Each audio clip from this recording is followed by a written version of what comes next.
This is the blueprint for growing your Etsy shop so fast it feels illegal. I use this same framework on my Etsy shop, Wall Decal Source, to go from $127 my first 3 months on Etsy to $11,000 a month my very first year. And it totally changed my life and allowed me to quit my regular job and sell on Etsy full time. So let's jump into it. There's 4 steps to making sales on Etsy. If you want to make a lot of sales on Etsy, you need to start with your shop foundation, okay? And there's 4 things that you should do to establish your shop foundation. And the first one being put a serious logo and banner on your Etsy shop. Now, why is a logo and banner so important? Well, if you don't have a logo and banner, how can you expect Etsy to trust you with their buyers, okay? You got to understand that the customers going to Etsy.com, they're Etsy's customers first. And in order to get Etsy to trust you with their customers, you need to make sure your shop is established, and a logo and a banner is one part of that process. Now, the next thing you should do is put together an about section, okay? And the reason an about section is so great is Etsy is a personal platform. They're not just going to Amazon and buying from some store on Amazon. They have no idea where it's coming from. Etsy is a personal platform. You get to buy from real people. So go to your about section and tell your story. Why did you open your Etsy shop? Why do you sell what you sell? Whatever it is, you can take photos of your workspace, of your shop. You can put them in there and create that personal connection. And that's the next point, which is a personal photo. Don't put your logo in your personal profile photo. Put your logo in the logo spot and your personal photo on your shop as the shop owner. And the reason that's a great thing to do is, again, you're creating that personal connection. You're building trust with the people that are shopping on Etsy, and that goes a long ways. Now, the last thing for setting up your shop foundation is clear policies. And the reason the policies are so important is because Etsy wants to know what's going to happen if someone wants a refund. What's going to happen if an item gets damaged on the way to the customer? It gets damaged in the shipping. And also in your policies, you can have a frequently asked questions section addressing all the common concerns that people might have when they're shopping on your shop, okay? Go in there, establish your policies for returns, for shipping, for refunds, and any other policies that you think are important for your shop. And when you put together a foundation like that, Etsy's not going to put you on the blacklist. They're going to greenlight you and send you a lot more customers.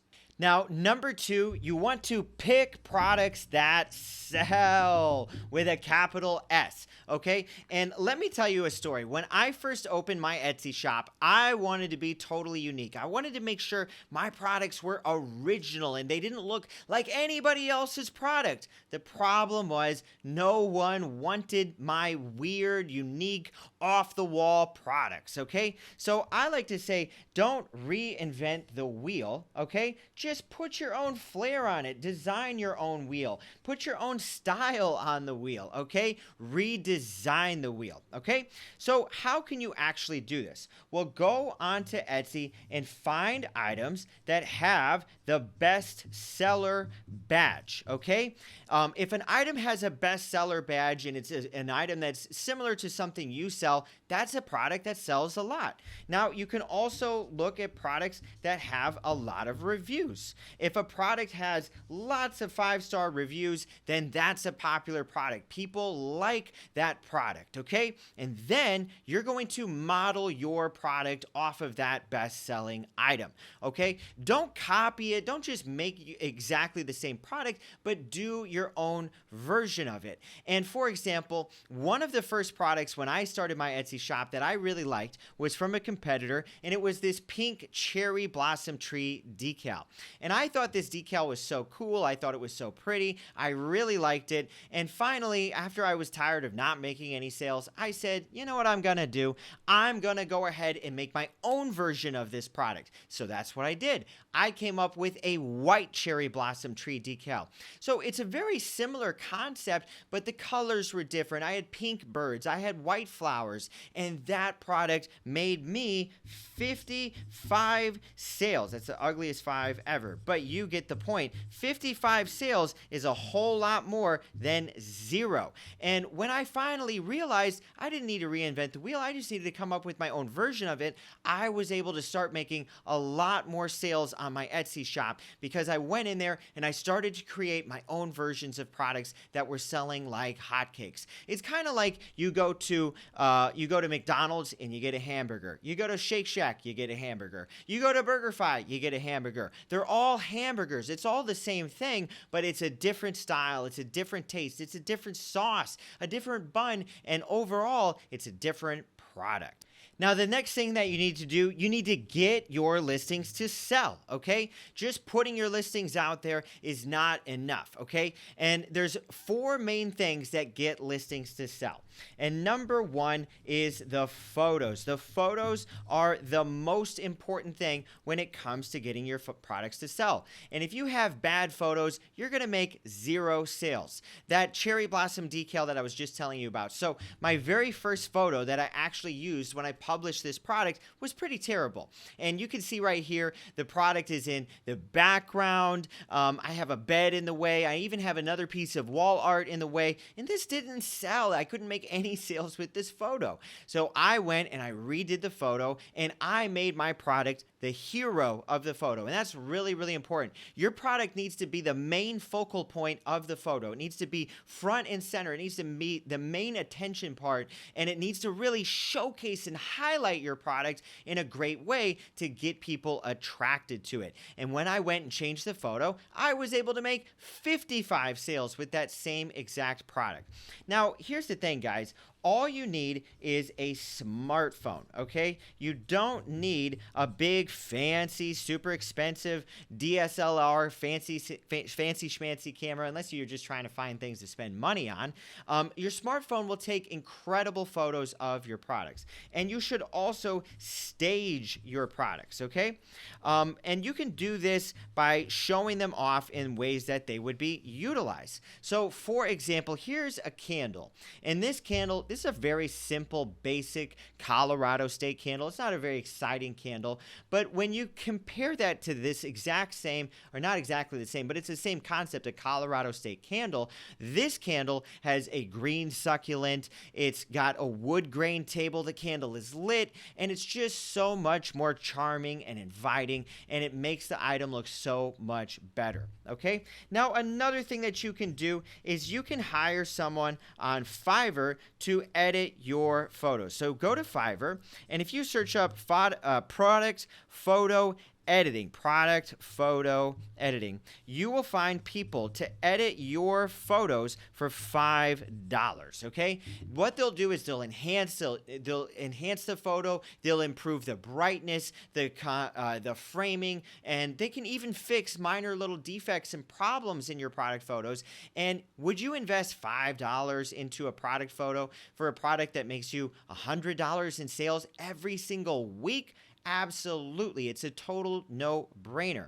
Now, you can also use apps. There's a ton of product photo editing apps that you can do it yourself that are free, and that's a great way to do it as well. Now, the next important thing in a listing that sells is the listing description, okay? And in the description, it's actually really simple what you need to do. All you need to do is answer their questions, okay? So any questions that somebody might have about the product, oh man, I'm trying to write this all out. Too much to say and too much to write at the same time. The most important thing that you need to do with any description is to answer questions. Anytime somebody pulls up your product, they have questions. So, for example, my fiance, she was shopping on, I don't think it was Etsy, it was a different website, for a sweater dress. And the listing showed 2 sweater dresses. It showed a version that was in green and a version that was in blue. And the product was $22. And she couldn't find a way to choose which color it was, okay? She couldn't pick the blue or the green, so she didn't really know what she was getting, so she didn't buy the product. Well, later she realized it was actually for both of them, and if she would have purchased, she would have gotten 2 dresses for $22. That's a great deal, right?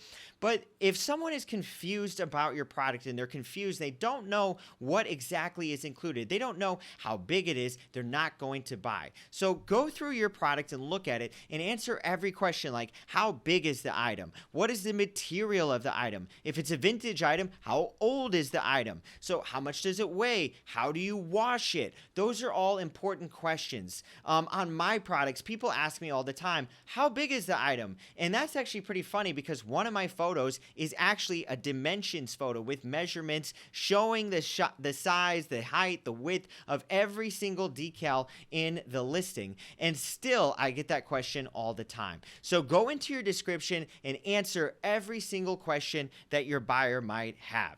Now, the next up is keywords. And keywords are so important, guys. You cannot skip the keywords. You have to get them right. And the first thing that you need to do with your keywords is put it into the title of your listing. The listing title is the most important place for your keywords, okay? And not just the entire listing title, the actual beginning of the listing title is even more important than the rest of the listing title. The keywords at the beginning are more important than the keywords at the end of your listing title. All the time I see Etsy sellers confused about where to put their keywords, and they put it in the tags, they put it in the description, and sometimes they forget to put it in the title. But the listing title should be filled with a whole bunch of different keywords. So for example, the next thing you want to do, you want to make sure that you find the right keywords. So this little product right here, this is a fidget spinner. I love fidget spinners. I think they're so much fun. And if you were picking out the keywords for this fidget spinner, you want to avoid really broad, generic keywords like fidget spinner. Not saying you avoid them altogether, but a much better keyword would be a long tail keyword. And a long tail keyword is a keyword that is 3 words, maybe 4 words, 5 words, or longer, okay? So for this product right here, a really good keyword would be gold hammer fidget spinner, because that's exactly what it is. It's a gold hammer. Now, you could also use a keyword like Thor's hammer fidget spinner, because that's actually what this is. This is Thor's hammer. I didn't even realize that until I had bought it. And that's going to get you a lot better results, okay? And the reason is it's bringing you more relevant customers. Someone searching fidget spinner could be searching for all sorts of things. I have multiple fidget spinners. This is one that I think is really cool. It's a 3D printed pyramid, and it will flow through itself endlessly, and it will even go multiple directions, which is like super duper cool. I absolutely think this is the coolest thing ever. But if someone searches fidget spinner, they might be searching for any kind of fidget spinner. Now, if someone is searching for gold hammer fidget spinner, that's a longer tail keyword. It's going to bring you a very specific customer, and you're going to get much better results as a result, much better customers and shoppers, and that will make you convert more of your customers into sales. So one of the ways that you can find really good keywords is with ChatGPT, okay? And what you should do is upload a photo of your product to ChatGPT and then prompt it with this: find me 10 long tail keywords for this item, this gold fidget spinner. Find me keywords that are competitive but still good and still get a lot of people shopping for them. And I found ChatGPT to give me a lot of great ideas. And in just a moment, I've got like 10 amazing ideas. I can pick the best ones and arrange them into my listing title. So that's what you need to do to find good keywords. Super, super important. And that's how you put together Etsy listings that actually sell like crazy. So, number 4, you need to drive sales. And there's a couple of things that you can do to drive sales. Setting up a good listing, putting good keywords on it, that's all really important. That's the foundation steps that you've got to get to. But I'm going to show you 2 strategies for driving sales with your Etsy shop. And the first one is renewing your listings, okay? So, every time you publish a listing on Etsy, it's going to be live on Etsy for 4 months, but you should never wait that long to renew your listing.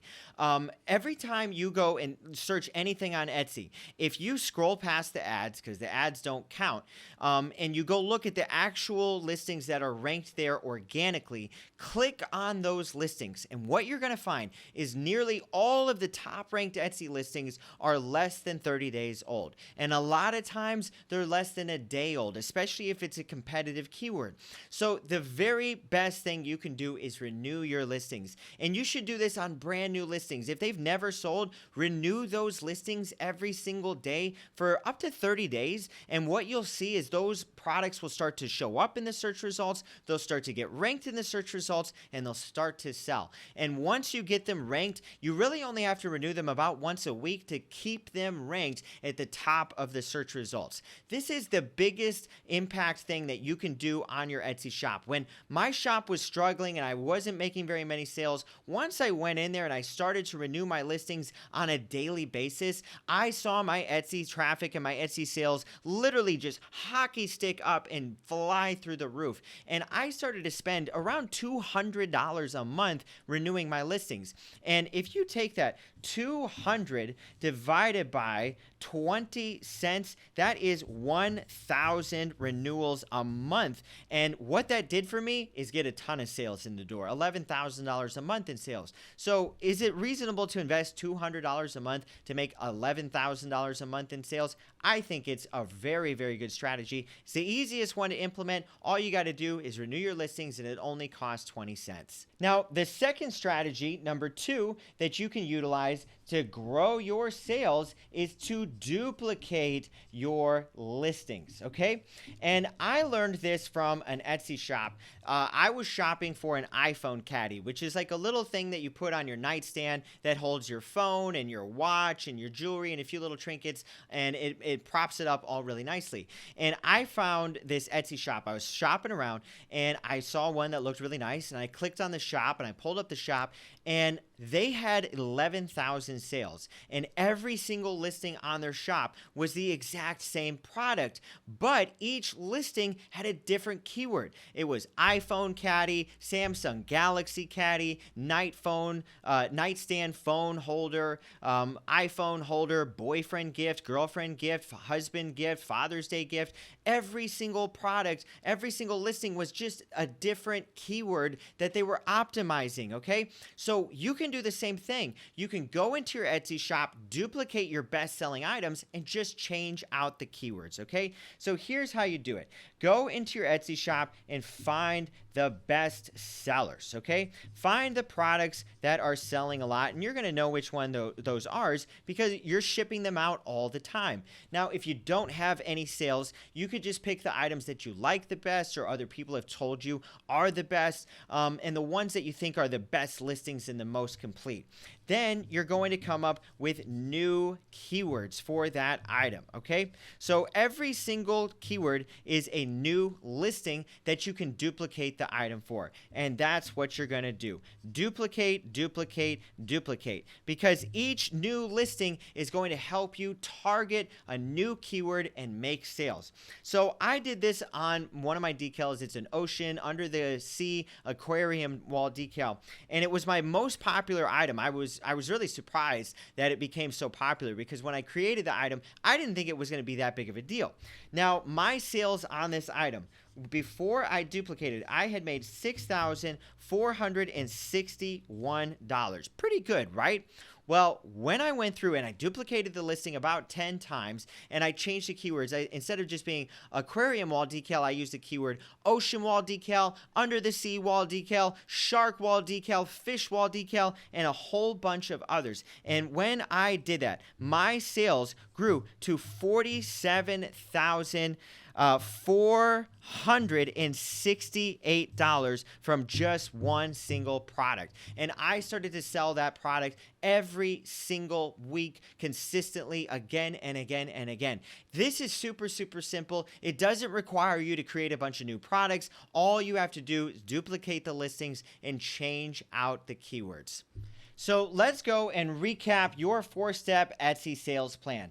The first thing you're going to do is establish your shop foundation. A personal photo, a professional logo, an about section, and clear policies. That's going to get Etsy to trust you and send you lots of shoppers. Number 2, you're going to pick winner products. You're going to go look at your competitors' products, the best sellers, the products with lots of reviews, and you're going to create your own versions of those winner products that you list on your shop. Number 3, you're going to get your listings to sell. Okay, and the way you're going to do that is with good keywords, amazing photos, and putting that together on your Etsy listing. That's going to go a long, long ways. And number 4, it's time to drive traffic, and you can do that by renewing your listings like a madman and duplicating your best-selling items. Okay, if you liked that tip, please leave a comment in this comment section and let me know what you think. And if you have any other tips that you think would be helpful for other Etsy sellers.